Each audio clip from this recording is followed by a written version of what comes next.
พี่น้องละหันมาฟังผมเบาเสียงเงามาเจ้าเล่งกะพอนเสียงเพลงไว้ก่อนเจ้าหันมาเข้าดอกไว้คำว่าเรื่องคุณพ่อแม่คำนำมาแพร่เผยแสดง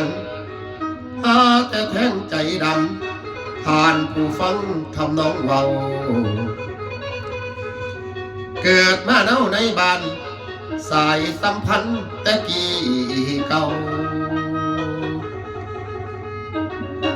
พ่อแม่สอนเพิ่นบอกเว้ายังจำได้บ่ได้ลืมพ่อแม่เคยได้ปราบปลื้มข้าวหน่อยอ่อน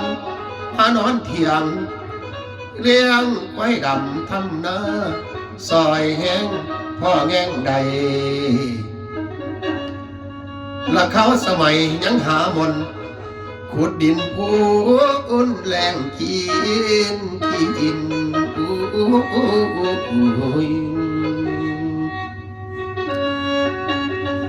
ฝนบ่อลิ้นมาใส่ซ้ำดำหน้าไว้กะเหี่ยวตาย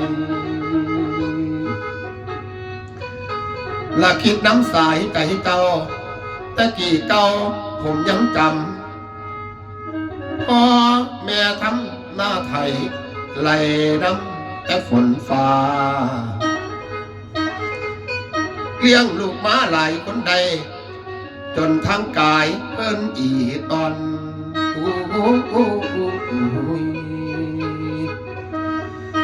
ละมาหอดตอนลูกใหญ่แล้วละมาหอดตอนลูกใหญ่แล้วไผดีเจ้าสิเบิ่งแงงความหักแพงเพิ่นมีให้เนาในให้คิดหำเอิ้นตากตำกับเพื่อเลี้ยงขอเพียงใดให้อยู่กินและเป็นวินในใจเจ้าน้ำตายาวมันหนาวในลูกคนใดนอคำสิทำเล่มาแง่งทานและเป็นคือกันบ่นอไทยบ้านออกเกินซานเป็นฝ่าฟัง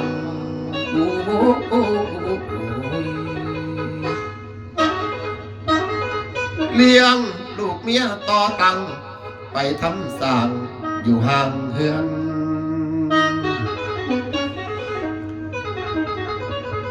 ละหลงลืมเลือนน้ำลูกไผ่เลยลืมไหลในบางเถื่อซ้ำลูกเมื่อมาเบิ่งไทยอดสาไว้ว่าคอยทนลูกหลายคนคงมีบางเท่านางมาแย่งแองสองขันลูกโทนขาดอายน้องจักสิสองแม่นผู้ใด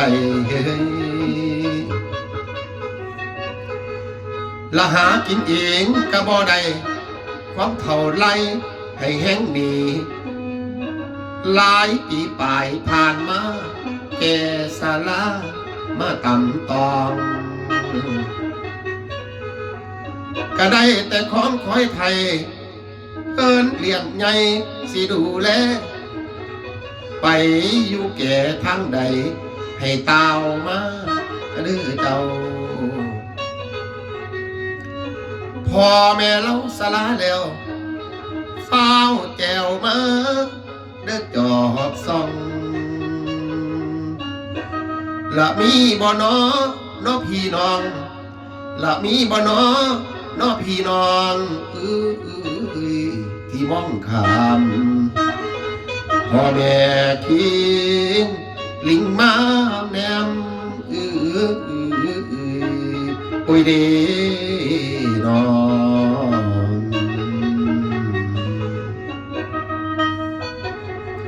ขอบคุณครับ